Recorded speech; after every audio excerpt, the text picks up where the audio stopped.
por su bondad. Dios es bueno.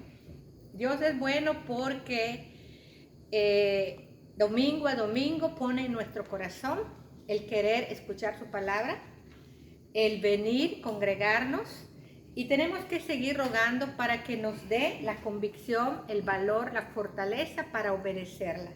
Dios es bueno, Dios es demasiado bueno.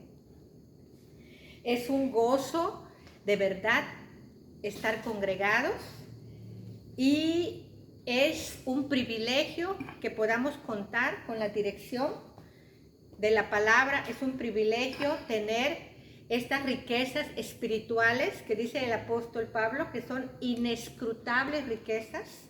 Inescrutables quiere decir que no había manera de investigarlo, no había manera de que nos llegue a nosotros, no podía el hombre alcanzar estas riquezas espirituales, no había manera de que el hombre tenga esta sabiduría, no había manera de que este conocimiento perfecto, esta palabra tan hermosa llegue a nosotros. Es Dios quien la trajo por su bondad y nosotros debemos estar muy agradecidos por esto.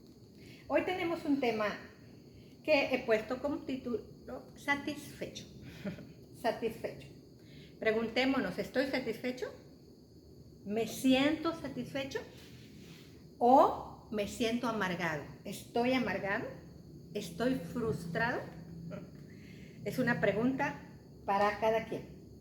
Vamos a definir qué es la satisfacción.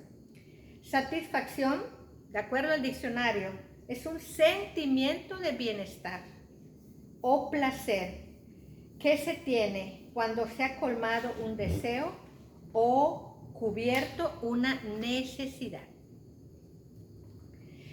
Satisfecho, de acuerdo al diccionario hebreo, la palabra es sabá, que significa tener abundancia, sentirse lleno, sentirse colmado, llenarse a satisfacción. Entendemos entonces que la satisfacción es un sentimiento de bienestar, es un sentimiento de placer, es un sentimiento de plenitud, es un sentimiento de que no me falta nada, es un sentimiento de que estoy bien, me siento bien, estoy colmado, estoy pleno, se ha cumplido una necesidad. Observemos algo aquí, es un sentimiento y nosotros sabemos, porque la palabra lo dice, que los sentimientos son producto de nuestros pensamientos. Este sentimiento es independiente, oigan bien esto, es independiente o debiera ser independiente de las circunstancias. Tiene mucho que ver con nuestras metas, tiene mucho que ver con nuestras actitudes, tiene mucho que ver con lo que queremos alcanzar, tiene mucho que ver con lo que queremos lograr.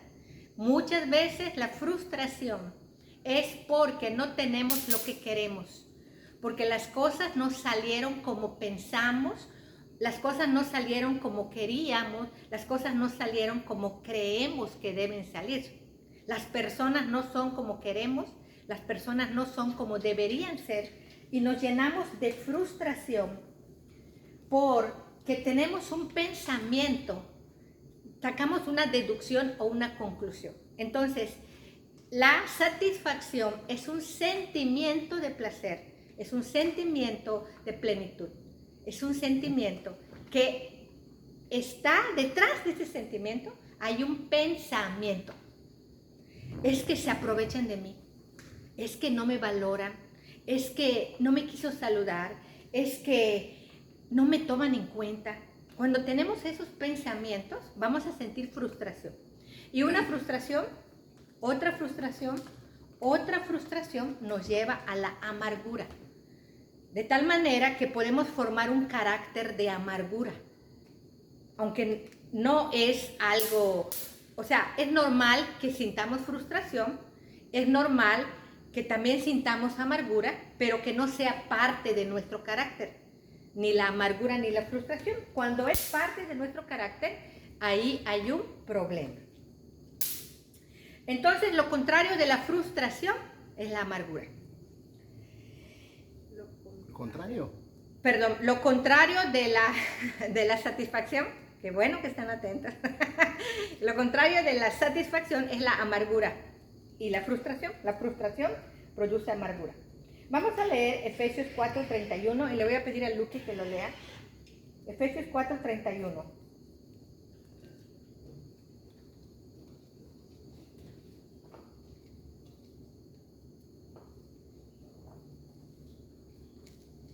Quítense de vosotros toda amargura, enojo, ira, gritería y maledicencia y toda malicia. Hay aquí una instrucción imperativa, que no hay opción, quítense, dice acá, de vosotros toda amargura. Dice toda amargura, quítense de vosotros. Enojo, ira, gritería y maledicencia y toda malicia. Porque estas actitudes, estas emociones son el resultado de la frustración. Es lo contrario de la satisfacción.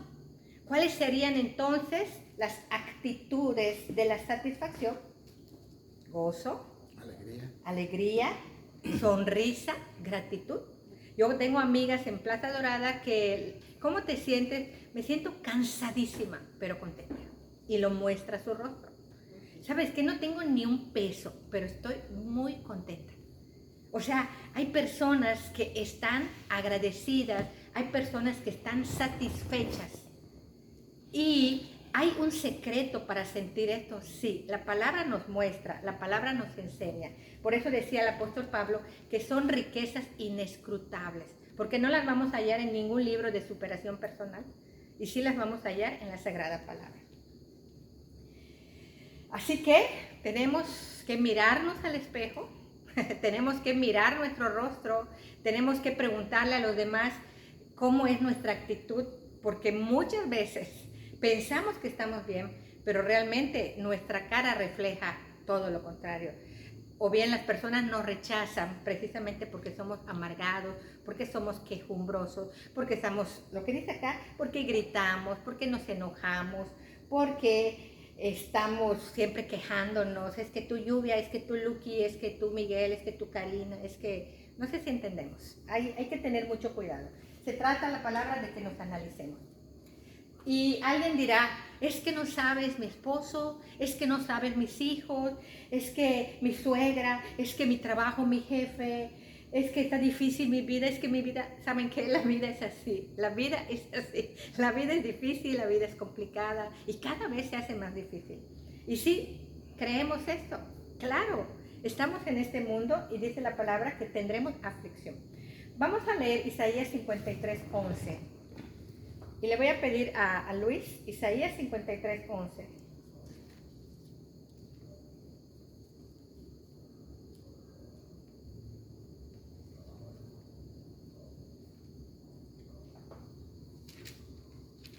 Isaías 53:11.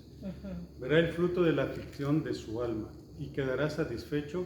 Por su conocimiento justificará mi siervo justo a muchos y llevará las iniquidades de ellos. Amén. Esta porción de la Escritura es una profecía dada por el profeta Isaías y que ya tuvo su cumplimiento hace casi 2000 y pico de años. Cuando nosotros miramos esta porción, hay una afirmación: verá el fruto de la aflicción de su alma y quedará satisfecho. Cualquiera pensaría, ¿era Jesús masoquista?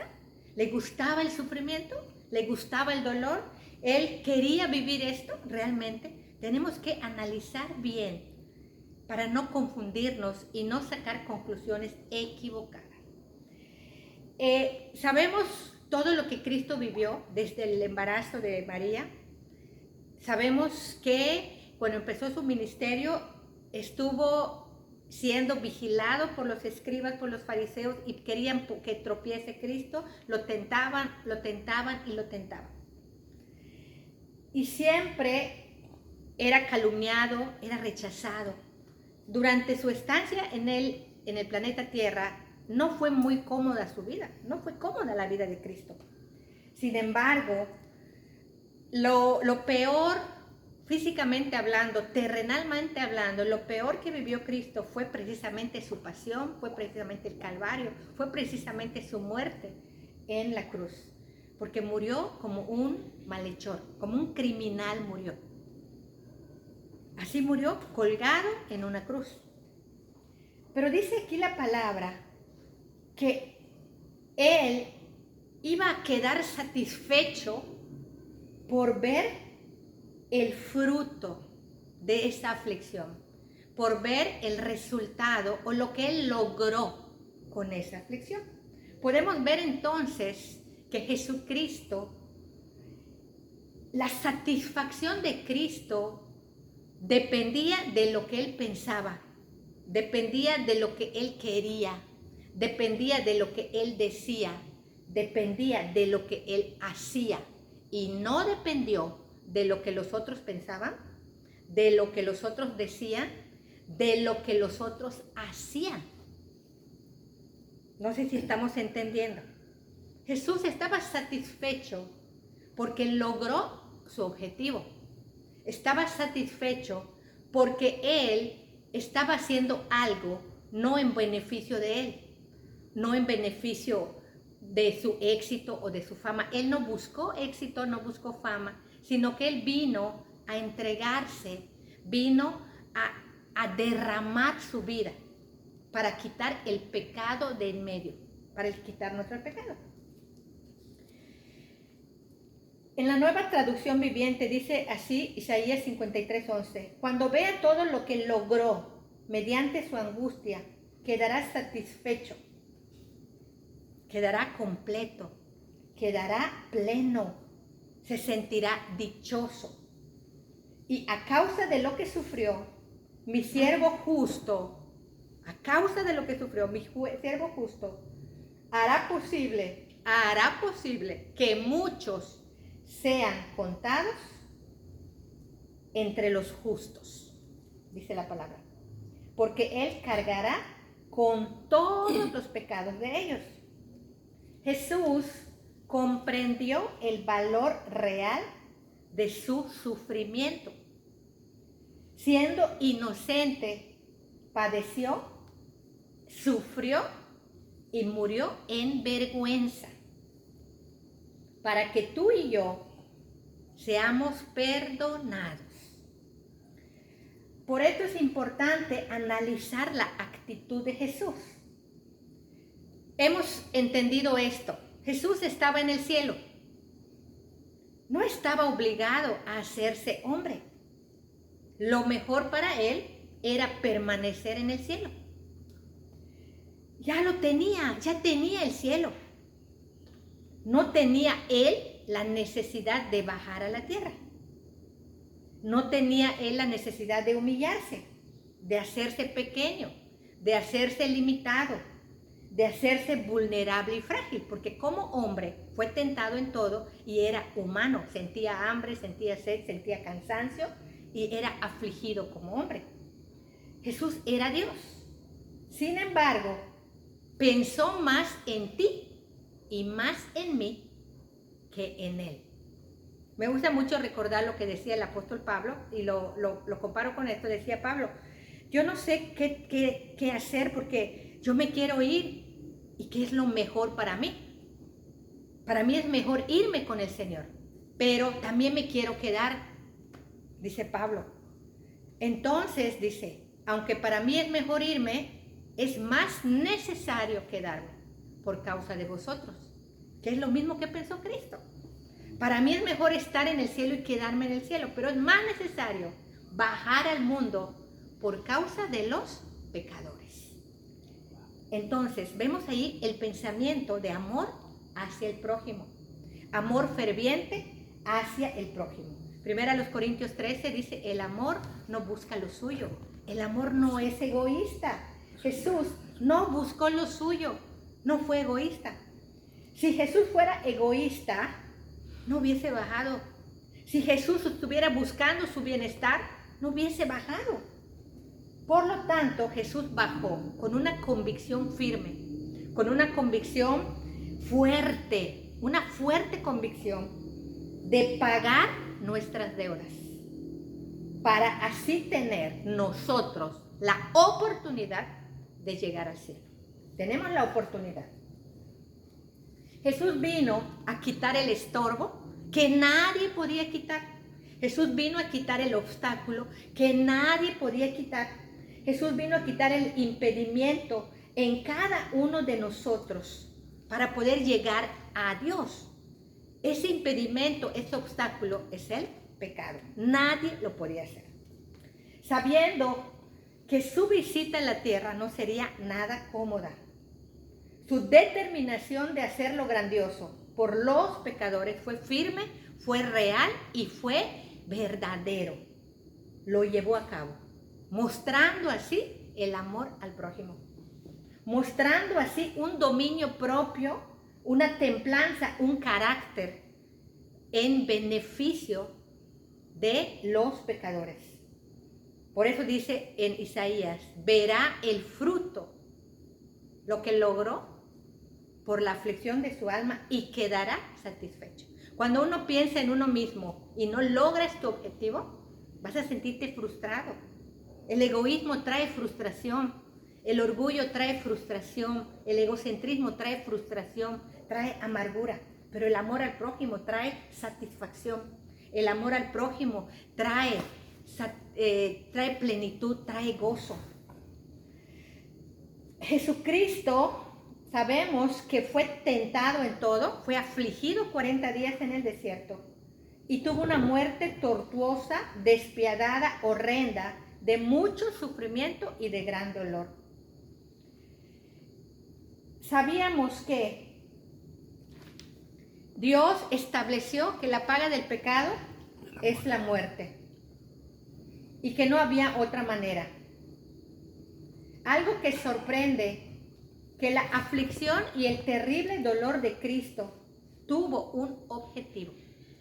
Y eso que nos quede claro. No se trata de sufrir por sufrir. No se trata de una aflicción sin un propósito. Tuvo un propósito. La paga del pecado es la muerte. Y este propósito, que es una razón de mucho valor, una razón valiosa para Dios y también para Cristo, que es la salvación eterna, que es la oportunidad de todo creyente de llegar al cielo, que es la liberación de la condenación, liberación de la perdición. Ahora preguntamos, ¿qué es lo que mantuvo a Cristo a hacer lo que hizo? ¿Qué es lo que a Jesús le dio ese valor, ese carácter, esa valentía para hacer algo por el prójimo? Lo dice la palabra. Es el amor. El amor. Dios es amor. Hacer lo correcto. El amor ferviente. El amor. Y que nos va a ir quedando claro a medida que vamos escuchando la palabra. Escuchemos con atención. Dice la palabra. El fruto de su aflicción, el fruto de su sufrimiento, el resultado de su dolor, lo que Él logró con su sacrificio, ese resultado es lo que le causó satisfacción, lo que Él logró. Esa satisfacción, ese sentimiento de placer, ese sentimiento de gozo, que no lo llevó a la frustración, ni a la amargura, ni al resentimiento, sin esperar nada a cambio. ¿Entendemos esto? Cuando esperamos algo del otro, nos vamos a sentir frustrados. Entonces, a veces queremos que nos valoren, que nos aprecien, que nos tomen en cuenta. Y cuando eso no ocurre, nos frustramos y nos amargamos. Jesús no esperó esto porque Él no buscó lo suyo. Él no vino a ser aplaudido, Él no vino a buscar reconocimiento, Él no vino a buscar triunfo, no vino a buscar aplausos. Esperar mucho de los demás nos va a llevar a la frustración. Vamos a entender un poquito aquí ¿qué es la aflicción? Aflicción, sinónimos de aflicción: padecimiento, esfuerzo duro, sufrimiento, esfuerzo agotador, preocupación del cuerpo o de la mente, dolor, molestia, quebrantamiento. Vamos a recordar Mateo 26 y le voy a pedir a Patricio que lo lea. Mateo 26, versículo 39. Vas a leer 3 versículos, Patricio, pero yo te digo, va a ser el 39. Mateo 26, 39.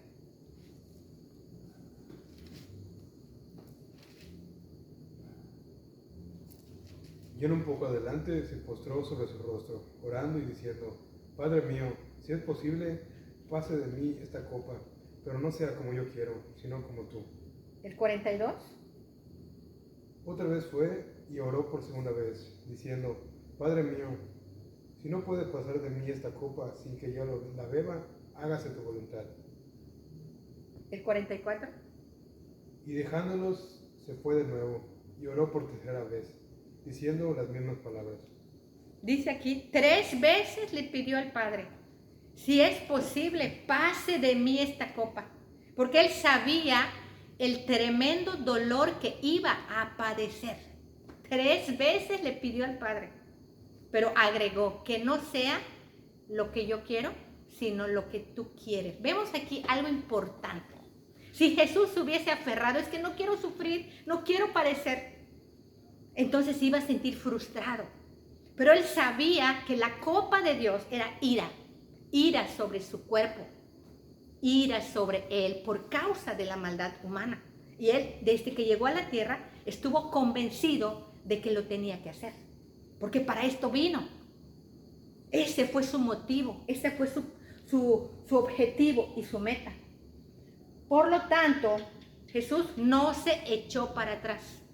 Jesús no claudicó. Jesús no abandonó su propósito. Jesús no dejó a medias su sacrificio. Que nos quede claro, hermanos. Tenemos que empezar bien y debemos terminar mejor.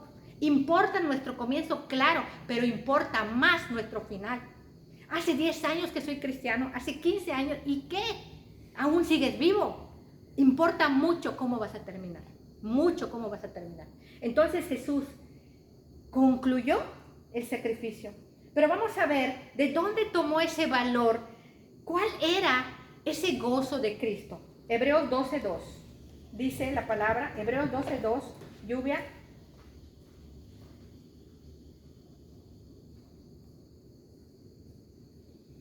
Hebreos 12:2.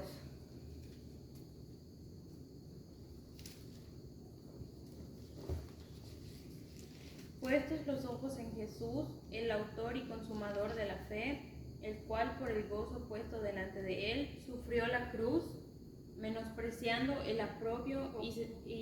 oprobio y se sentó a la diestra del trono de Dios. Vemos aquí algo. Miren, Jesús pidió al Padre que si hubiera otra manera, que no vierta la copa de su ira sobre él, pero no podía, porque Dios había establecido en la palabra cuál era el precio del pecado. Entonces Jesús estaba ahora,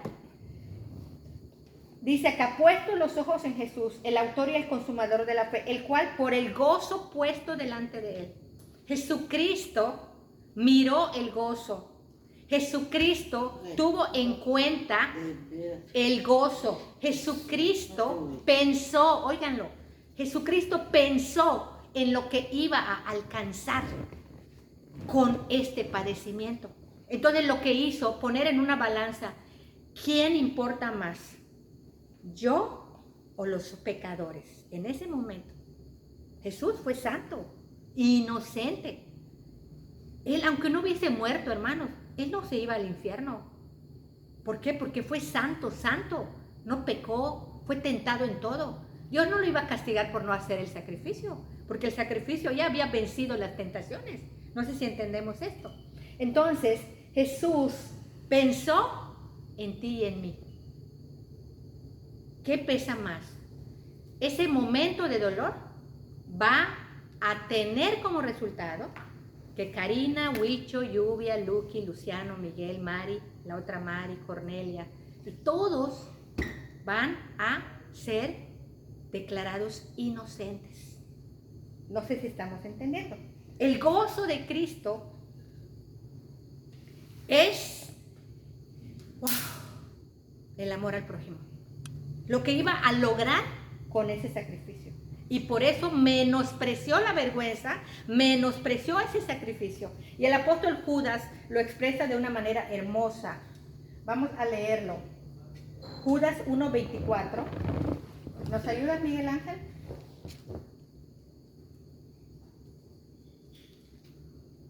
Judas 1:24.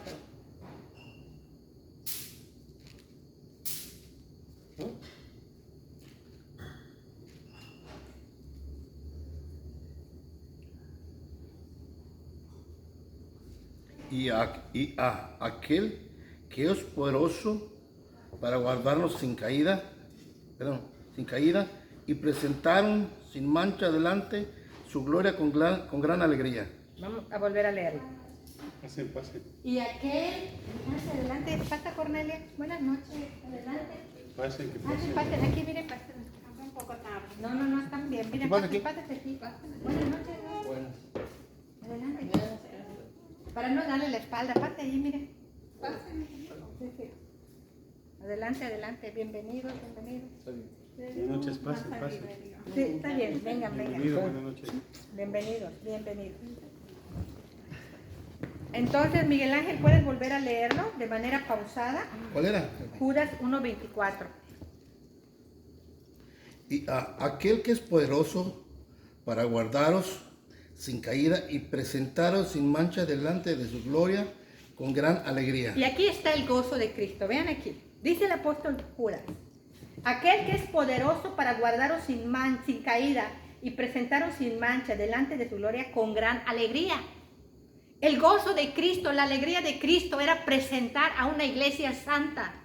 El gozo de Cristo es presentar a una iglesia sin mancha.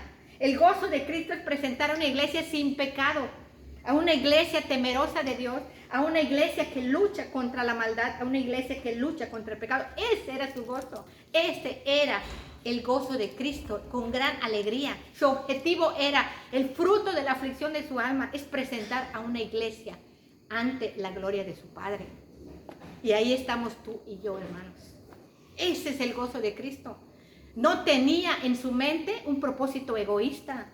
No tenía en su mente el egocentrismo. No tenía en su mente. Con ese pensamiento de amor hacia el prójimo, de presentar con mucha alegría. O sea, Padre, aquí está el resultado de mi sacrificio. Aquí está la iglesia. Aquí está la iglesia sin mancha, aquí está la iglesia pura, aquí está la iglesia santa. No sé si entendemos esto. Entendemos. Por eso dice el profeta, verá el fruto de la aflicción y quedará satisfecho. Jesús se siente satisfecho porque nosotros hoy somos declarados inocentes. Pero Él quiere que permanezcamos limpios, Él quiere que permanezcamos santos, porque Él ya lo hizo todo en la cruz. Pero Él no va a hacer lo que a nosotros nos corresponde. Decía una hermana la semana pasada que la misericordia es hacer un bien a alguien, un favor a alguien, aunque no lo merezca y aunque se haya portado mal. Es cierto, pero hay que tener en cuenta algo. Jesucristo hizo lo que nosotros no podíamos, hermano. Lavarle tu ropa a tu hijo de 25 años. Eso tu hijo lo puede hacer. No se trata de hacer lo que tu hijo debe hacer y que tú lo hagas, no nos equivoquemos. O tampoco de resolver el problema de todos mientras ellos están acostados o ellos están en el Face buscando celular y tú estás limpiando, lavando, te estás talachando y mientras tus familiares están muy bien. Esto es perjudicarlos, no sé si entendemos. Jesús hizo lo que nosotros no podíamos hacer. De ninguna manera podíamos salvarnos. De ninguna manera podíamos liquidar la deuda, de ninguna manera. Y eso es lo que hizo Cristo. Hizo lo grandioso, hizo lo correcto. ¿Por qué? Porque ese pecado nuestro nos iba a llevar eternamente al infierno. Nos queda claro entonces que la meta de Cristo, el objetivo de Cristo, su mente no estaba en Él, y sí estaba en la iglesia, en todas las personas que iban a creer en su sacrificio. Aquí está el gozo del Señor. Aquí está la pasión de Cristo. La pasión de Cristo. Una iglesia pura, una iglesia santa, una iglesia sin mancha. Cuando venga el arrebatamiento, Padre, Aquí está el resultado de la aflicción de mi alma. Aquí está la iglesia delante de la gloria de Dios. Por lo tanto, ¿valió la pena que haya Cristo venido? ¿Valió la pena ese dolor? ¿Valió la pena ese sacrificio? ¿Valió la pena esa aflicción? ¿Valió la pena esa muerte? Claro que sí. Esa es la satisfacción de Cristo, lo que logró con la aflicción. Entonces no es que quiso la aflicción. Y aquí algo que nosotros debemos entender, hermanos. Jesucristo no vino por él, no vino por sus intereses, y sí vino por amar al pecador, y lo hizo. Por eso no se sintió frustrado, porque logró su objetivo. Isaías 53:12. Ayúdanos, Luis, por favor.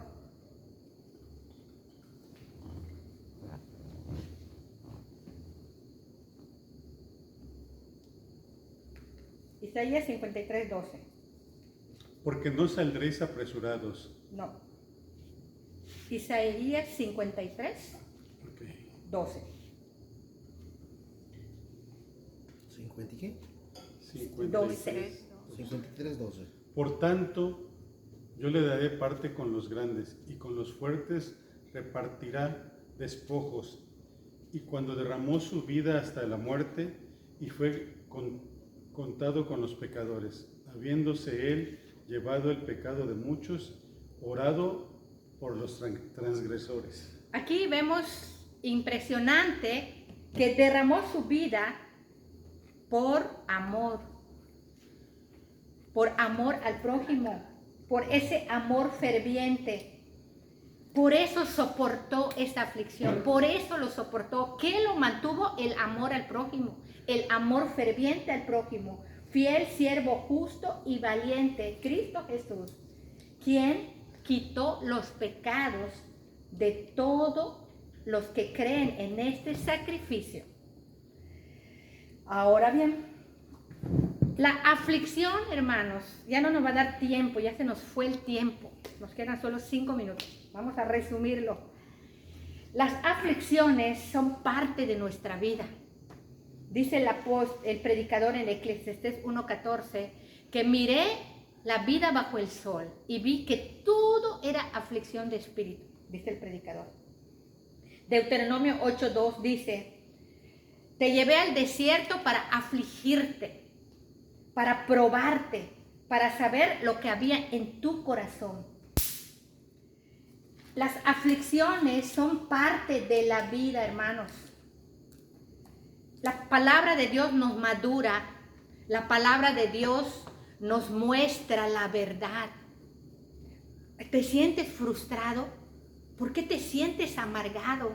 ¿Por qué sentimos pesadumbre, hermanos? ¿Será que nuestra meta es egoísta? ¿Será que nuestra meta es egocentrista? Si trabajas y trabajas y trabajas y al final de la rutina sientes dolor aquí y sientes dolor aquí y sientes dolor aquí y sientes, es normal, es normal. El trabajo produce cansancio, produce fatiga, pero también debe haber una satisfacción grande cuando veas lo que logras con tu esfuerzo, cuando veas lo que logras con el tiempo que dedicas. Había una persona que era buena cocinera y al final de que cocinara y todo, y regalaba comida, las ollas que lavar y que lavar. Y decía esta persona, estoy molida, pero estoy contenta lavando las ollas, lavando, porque veía la satisfacción de los niños, cómo se deleitaban en la comida. Entonces ese cansancio, ese lavar ollas y ollas, era menospreciado por el gozo y la alegría que causaba a estos niños de la calle. No sé si entendemos esto. O sea, que maduremos. Nos quejamos porque nos duele esto. ¿Saben qué? Es necesario esforzarnos. La vida es de esfuerzos, la vida es de dedicación. La palabra de Dios dice en Génesis que Dios maldijo a la tierra por causa del pecado del hombre. Con el sudor de tu frente comerás del fruto de la tierra hasta que vuelvas al polvo, porque polvo eres. Quiere decir que esta maldición sigue. Sí, hermano. La vida es dura, sí. La vida es difícil, sí. La vida es complicada, sí, hermanos. En el mundo tendréis aflicción. Muchas son las aflicciones del justo, pero de todas ellas le librará Jehová. Hay una promesa, hermanos. Mientras estemos aquí, vamos a seguir teniendo problemas, sí. Vamos a tener aflicciones, sí. Me decía el pastor Gonzalo, preocupado: hermana Mari tiene que dormir más. Hermana Mari, descanse. Hermana Mari se ve agotada. Hermana Mari se ve cansada. Es el resultado, hermanos, de meditar. Es el resultado de trabajar, los desvelos, los cansancios. Pero les digo algo, me siento satisfecha. Y de verdad que me siento satisfecha. Y lloro de alegría. Porque me pongo a estudiar la Biblia. Y me han dicho varias personas: entiendo muy bien cómo lo transmites. No lo hago yo. Entonces, ¿vale la pena desvelarme? Sí vale la pena. Sí vale la pena. Porque el resultado que mi esposo me diga: ya lo entendí, gordita. Que me digan ustedes: ya lo entendí. ¿Vale la pena? Sí, vale la pena. Vale la pena, hermano. Y que si estoy más arrugada, que si tengo más achaques, que si duermo poco, eso no importa. No importa, hermano. Porque hace falta personas que amen la palabra y que la transmitan. Hace falta, qué bueno que otros se levanten. Dios quiere siervos, porque la mies es mucha. Entonces, si tú te sientes cansado, adolorido, que casi ya no tienes fuerzas, Dios nos va a dar fuerzas. Claro que nos va a dar fuerzas. Claro que nos va a dar fuerzas. Porque Él es la fuente inagotable. Así es la vida, sí. No permitamos, hermanos, que nos domine la amargura. No permitamos que nos domine la frustración. Busquemos la satisfacción de nuestro trabajo. Busquemos la satisfacción de la vida. Busquemos la satisfacción en la palabra de Dios. ¿Por qué nos vamos a sentir mal si estamos haciendo lo correcto? ¿Por qué nos vamos a sentir mal si estamos agradando a Dios? ¿Por qué nos vamos a sentir mal si lo que hacemos es en beneficio de otras personas? Hacer lo correcto, hacer lo perfecto. Aclaramos esto, hermanos, porque no se trata de solapar a alguien, no se trata de solapar el pecado, sino se trata de hacerlo grandioso, que Cristo nos dé el valor. Aquí termina la palabra. Perdón por llorar. Vamos a orar y le voy a pedir a Luis que ore por esta palabra. Adelante. Pues muy bonita palabra. Amado Padre, en esta noche te queremos dar gracias, Señor, por esta enseñanza, esta palabra recibida que ha llegado a nuestros corazones. Señor, sabemos que tú estás levantando nuevos oradores. Y en esta noche tan especial te quiero dar gracias por la hermana María, que tú la has utilizado grandemente, muy grande, Señor, para transmitir tu palabra, para transmitir la verdad que nos hará libres, tan plena, con mucha claridad, Señor. Gracias, y que tú le sigas dando, Padre, sabiduría para seguir con estas enseñanzas. Te pedimos, Señor, que tú bendigas su vida y la de toda su familia, y que le sigas dando esa fortaleza que sabemos que tú le has estado dando hasta el día de hoy, y que sean muchos más, Padre. Te queremos dar gracias y todo esto te lo pedimos en el nombre poderoso de tu Hijo amado Jesús. Amén. Amén.